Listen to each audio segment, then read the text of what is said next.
So, again, good morning. Gusto ko sanang medyo tahimik tayo ngayong umaga.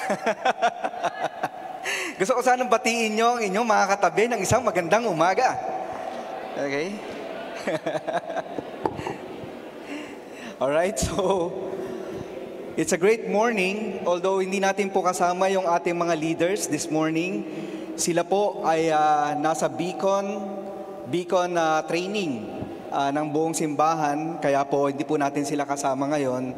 Pero ang ating dalangin ay ang success po ng kanilang training. Alright? And bago rin po tayo magpatuloy sa ating sermon lesson, gusto ko lang i-acknowledge yung mga nag-celebrate ng kanilang mga birthday. Recently, si Princess nag-celebrate ang birthday niya, at saka si Don. Si Don, ang ating banker. So yung iba pa po na nag-celebrate, happy birthday po sa inyo. Ang lahat.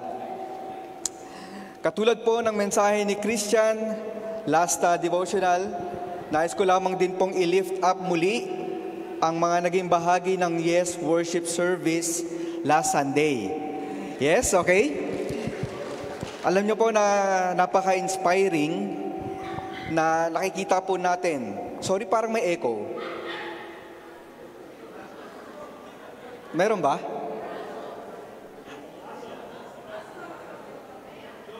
May? May aso. Sorry. Okay. Last Sunday worship service, grabe nakaka-inspire po talaga. Kasi nakita ko yung mga next generation na nagra-rise up po sila sa personal love nila kay God at saka ang service po nila sa ating simbahan. And of course, dahil din po yan sa kanilang mga magulang, kaya't palakpakan po natin ang kanilang mga magulang sa kanilang pagsuporta sa kanilang mga anak. Okay, para po sa kaalaman ng lahat, ang YES service po ay pinagsama-samang youth, involved, and singles ministry. Kaya po siya YES. So, habang po ako nakaupo dyan, nakikita ko sila dito, nagbabahagi ng kanilang mga personal life, and experience. Naalala ko po nung ako'y campus ministry pa lamang. But that time, maliit pa lang po ako. Pero nakita ko, umikot na po ang panahon. Kasi yung anak ko, nakita ko, nagpe-play na doon sa sa band, di ba? Parang umikot na po ang panahon at ang panahon na po ng ating mga anak. Yung next generation na nga po, ngayon ang nagpapatuloy para po sa ating simbahan. Kaya na-appreciate ko yung message din ni Christian, last devotional, kung gaano po kahalaga ang magkaroon ng bawat isa ng isang Joshua na patuloy po nating susuportahan at palalaguin sa ating simbahan. And excited din po ako sa susunod na taon. Patapos na po halos ang November, next month, December na. So 2026 na po. Marami po tayong magiging goal, especially sa marriage ministry ng ating sector. Madami po tayong plans, mga target at growth na para po sa ating next generation. Kaya magsisimula na kaming mag-train dito sa battle na to. At excited ang marriage ministry kasi sa darating na linggo, ang aming pong worship service will be a team building event. Yan. So, excited ang lahat ng marriage na pupunta doon kasi ma-challenge ang kanilang strength, ma-challenge ang kanilang mga grits, At saka talagang mag-enjoy lamang po ang marriage as we prepare ourselves for next year. Dahil naniniwala po kami, the only way God will bless us if we remain united, patuloy tayo maging team player, and ma-enjoy lang po natin ang ating journey bilang mga disciple. Amen? So today's lesson is somehow in line with that as we face all yung ating mga journey sa ating buhay. Naalala ko po nung campus ministry din ako, about 1989 or 1998, 99, ganun. Nagkaroon po ang simbahan ng campaign, yung tinatawag nilang Manila Weekend. Meron bang mga nakaabot doon? Manila Weekend. Ayun, si Joey. Sino pa? Ayun, si Cindy. Okay, ang babata nyo pa. Manila Weekend. So, parang it's a anniversary ng simbahan na kung saan talagang yun yung panahon na ang simbahan talagang fastest growing yung Manila Church. And we celebrated it sa Manila, together with yung mga taga-ibang bansa, bumisita po sa atin. And talagang pinatunayan po ng simbahan natin na ang Diyos ay buhay sa ating simbahan at patuloy po na nagbabago ng buhay. It was an evangelistic event. Naalala ko noon yung bus preaching. Nakapag-preach po ako sa bus. Nagulat yung mga nasa bus kasi hindi po ako nanghingi ng pera. Basta nag-preach lang ako. Tapos nag-invite lang po ako. Nakakatuwa dahil doon sa event na yon, may mga nakadalo mula doon sa mga na-invite ko po sa bus. So amazing lang kasi ako po mismo yung hinanap nila. Kasi usong-uso pa nun yung mga invite card eh. Nagbibigay pa tayo ng mga invite card, di ba? And so, ngayong umaga, nais kong ipagpatuloy yon in line with our next generation. At ang titulo po ng ating mensahe ngayong umaga ay, Reggie, please. Thank you. Yes, we can. Amen? So, let's go to God and let's pray. Ama namin Diyos, God, na dakila, salamat po sa umagang ito. Salamat, God, at kami po ay binigay niyo ng pagkakataon na magsama-sama upang i-worship ka. At sa pamamagitan po ng mensahe, dalangin ko na kayo po ang magsalita, manguna, at magbigay po sa amin ng inspirasyon upang magpatuloy po sa aming buhay bilang mga Kristiyano. Manguna po kayo sa pamamagitan po ng Spirit, hindi po sa aking lakas, ngunit sa inyo po lamang. Salamat po, at ito po isang dalangin ko po sa pangalan po ni Jesus. Amen. Amen. So, basahin po natin sa John chapter 16 and verse 33 sa NIV. Sabi po dyan, I have told you these things so that in me you may have peace. In this world you will have trouble, but take heart, I have overcome the world. Kung kayo po ay may digital man na Bible or physical Bible na libro na hawak po ninyo, kung titignan niyo po mula John chapter 13 hanggang John 17, yan po yung pinakamapulang part ng inyong Biblia. Kasi dyan po yung may pinakamaraming binanggit o nagsalita po mismo si Jesus. Di ba po may mga Bible tayo na red letter. So yung pong naka-red na yan po yung mga salita ni Jesus. At ito pong binasa natin dito ay isa sa kanyang mga nabahagi po doon. Pinapaalalahanan po niya ang mga disipulo at that time na patuloy nila siyang ini-encourage at sinasabi na kasama po niya sila. Nabanggit ni Jesus na madami ang mga pagkakataon na sila ay magiging o mahihirapan sa kanilang buhay, sa kanilang journey bilang mga disciple. Ngunit dito sa verse na to, sinabi ni Jesus mismo na huwag sila pong matakot dahil napagtagumpayan na po niya ang mundo. Mga kapatid, napaka-powerful po nitong mga binanggit nito ni Jesus. Dahil lingid po sa mga bagay na nakikita po natin, meron pong mga nangyayari na hindi po natin nakikita. Yun yung laban ng mundo at ang laban ni Jesus para sa kabutihan po natin lahat. Sa bawat araw po, every time na tayo po ay gigising, ang totoo po, napakalaki na po kaagad ng challenge ng mundo para sa atin. Yung pagkakataon na isipin mo lang na makikiayon ba ako sa mundo ngayong araw na to. Yung ipadama ng mundo na mahina ka, yung iparamdam sa atin ang mga plano mo ay mabibigo at hindi ito magtatagumpay. Yung pressure ng trabaho, ng ministry, ng iyong mga magulang, ng iyong mga kapwa. Yung relationship mo mismo sa iyong pamilya o mismo sa mga kapatid mo dito sa simbahan na nahihirapan ka pa o wala kang lakas na ayusin. Yung sinasabi po ng mundo na hindi ka nagiging mabuting magulang. Yung sinasabi ng mundo na hindi ka mabuting anak, hindi ka mabuting kaibigan. Yung sinasabi po ng mundo na wala ka ng pag-asa.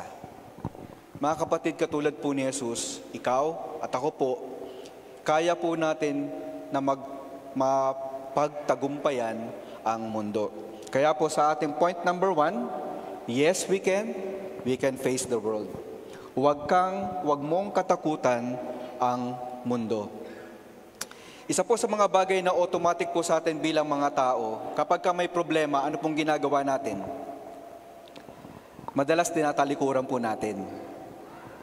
Imagine niyo na lang kung isang linggo, nasa harapan mo yung buong labada mo, di ba? Parang, lalabang ko ba to? sa gabundok na siya, di ba? Parang ganun. So, minsan yung instinct natin isang tabi, ilagay muna sa rag, huwag muna natin pansinin, magliwaliw muna tayo.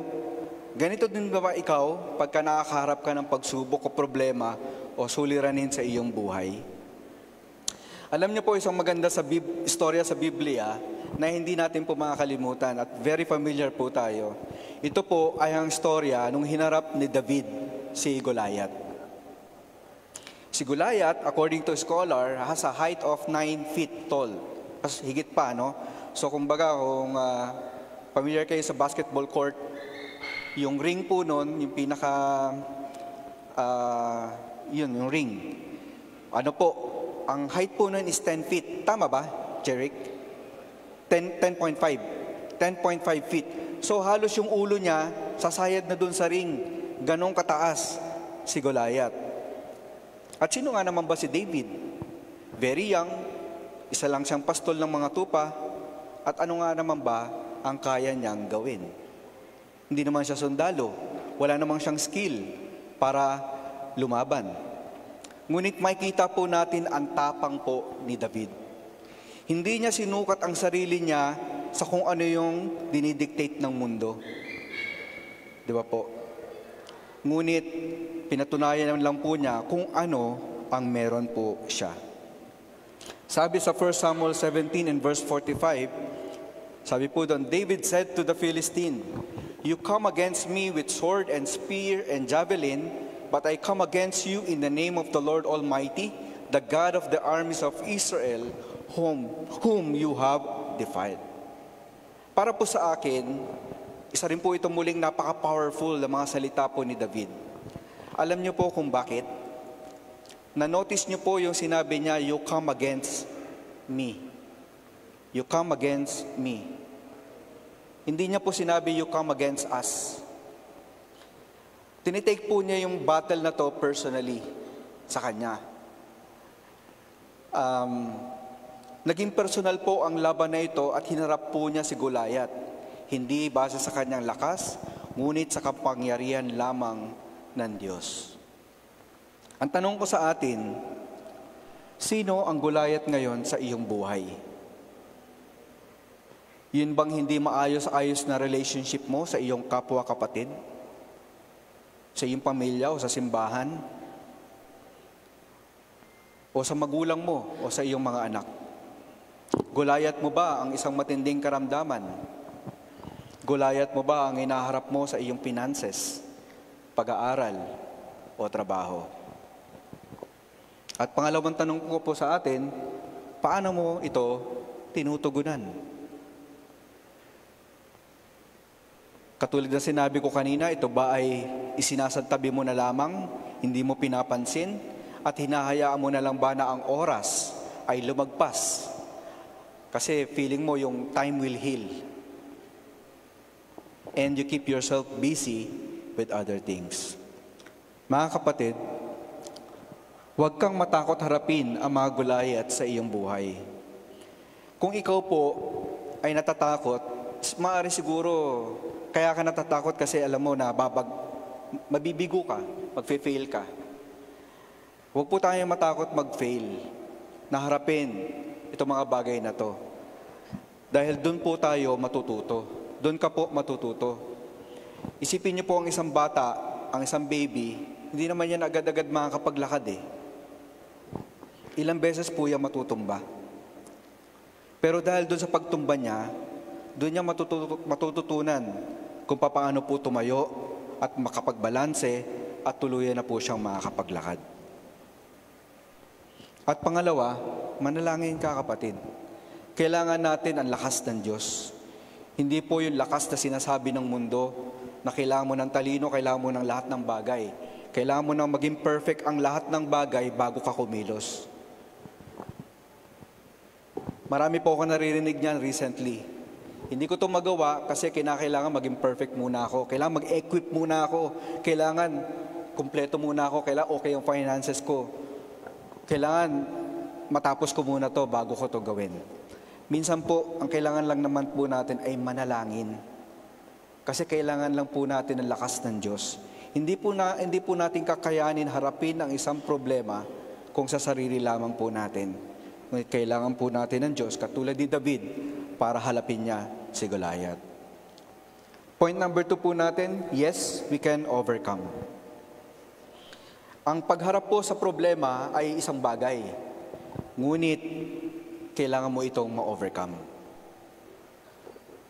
Huwag kang susuko sa proseso ng iyong pagdadaanan.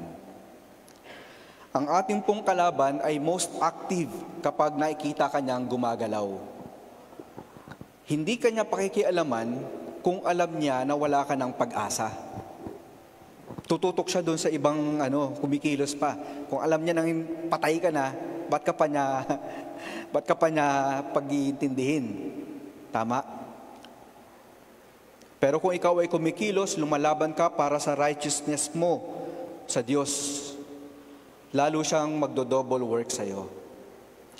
Ang puno, pagka hatik na hatik sa bunga, lalo po siyang binabato. Hindi lang po tayo ang nag-o-overtime. Nag-o-overtime din po ang ating kalaban para pabagsakin ka, para pahiyain ka, para ipamukha sa atin na hindi po natin kaya. Matapos po si Jesus ay mahatulan ng kamatayan, nagsimula na ang mga paghugupit sa kanyang katawan. Nalatigo siya, nabugbog, nalagyan ng tinik ng korona, at sinimulan na po niyang pasanin ang krus. At dito po na-appreciate ko yung isang instance sa Luke 23. In verse 26, sabi po dyan, as the soldier led him away, they seized Simon from Cyrene who was on his way in from the country and put the cross on him and made him carry it behind Jesus. Wala pong nabanggit actually sa Bible kung bumagsak ba si Jesus para ipapasan yung cross sa ibang tao. At nagkataon dito po si Simon of Cyrene ang nandoon. Napaka-powerful muli nitong passage na to. Alam niyo po kung bakit? Yung mga sundalo, nakita na nila si Jesus ay nahihirapan dahil sa pagkahugupit, pagkabawas ng mga dugo ni Jesus. Siguradong hinang-hina na si Jesus. At kaya naman nagtawag sila ng kung sino nandoon para buhatin mo yung krus na ito. Naalala ko po yung sinabi ni Jesus na isinulat din po ni Luke sa mga unang chapter ng kanyang libro. Luke chapter 9 and verse 23. And he said to them all, If any man will come after me, let him deny himself and take up his cross daily and follow me. Jesus at this time knew, alam ni Jesus, na someone else will carry his cross. Merong magbibit-bit po ng cross niya. And that person will be at his back, following his footsteps. Following this part of his journey, carrying his own cross all the way, hanggang siya po ay mapako sa cross. Who made Simon carry the cross of Jesus? Hindi si Jesus, kundi yung mga soldiers. Tama po. Pwede bang i-refuse yun ni Simon? Inisip ko po yun eh. Pwede ba itong tanggihan ni ni Simon nung inalok sa kanya? Pwede naman eh. Pero hindi po niya tinanggihan. At binitpit po niya yung cross ni Jesus. Naniniwala ako na sa mga instances na po na ito, Jesus wants us to understand yung pain na dinadala po niya. That through that cross, it brings a strong message of His sacrifice and love para po sa iyo, para po sa akin. Actually, kung i-imaginein ko nga lang po, try to imagine po, kasama niyo ako. Hinayaan po niya at sinabi po niya na i-carry mo yung cross mo. Tama po. Pero, Ironically, pinapasan niya sa iyo yung cross, pero hindi ikaw ang ipapako doon, kundi siya. Pinapasan niya sa iyo yung cross. Daily, kailangan po natin pasanin ang ating mga cross. Ang hirap nun para kay Jesus sabihin, ini-imagine ko lang, araw-araw akong ipapako sa cross. Pero ninais po niya na pasanin niyo yun, kasi nais po niyang patuloy kanyang mahalin at patuloy niyang ibigay ang kanyang buhay para sa iyo. Muli, sabi po sa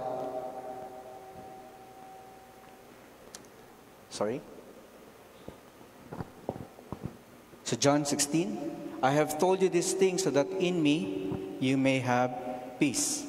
In this world you will have trouble, but take heart, I have overcome the world.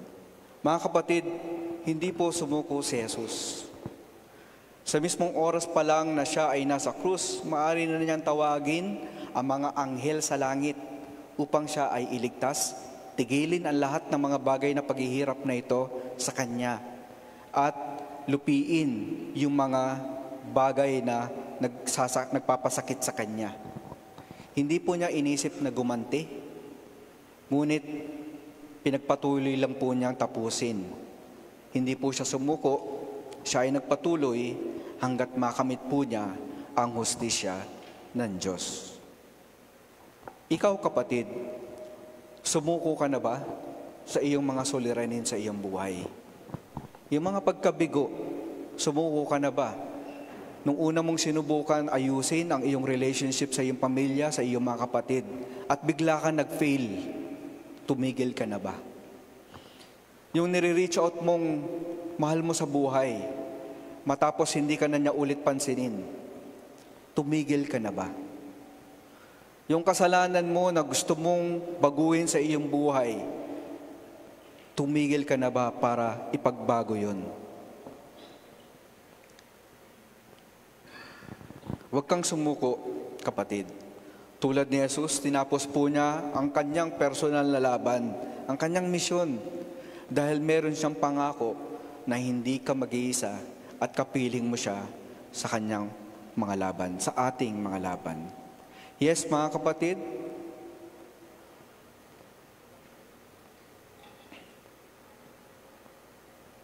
yes, mga kapatid, we can. Yes, we can face the world. Yes, we can overcome. Sa pagtanggap po natin ng alak at tinapay sa umagang ito, alalahanin lamang po natin kung paano hinarap ni Jesus ang mundo at kung paano niya ito napagtagumpayan. Sa pamamagitan po ng kanyang dugo at laman na ating tatanggapin, tayo ay may pag-asang kapiling siya. Let's go to God and let's pray. Ama namin Diyos na dakila, salamat po sa inyong pagmamahal. Sa ehemplo po ni Jesus na nagbibigay po ngayon sa amin ng pag-asa, na patuloy po kaming lumaban, na patuloy po kaming humarap sa aming mga suliranin sa buhay. Alam niyo po na hindi po ito madali para sa amin, kaya naman po inayaan niyo si Jesus ay patuloy naming makasama. Ang inyong pagmamahal nawa ay patuloy na magbigay po sa amin ng lakas sa aming journey, sa aming buhay bilang mga disipulo niyo. Salamat po sa alak at tinapay na nagsisimbolo po ng dugo at laman ni Jesus na ipinako sa krus. Mabuti na lamang at hinayaan niyo po ang inyong kapangyarihan na manguna at siya po ay nabuhay para po sa aming kaligtasan.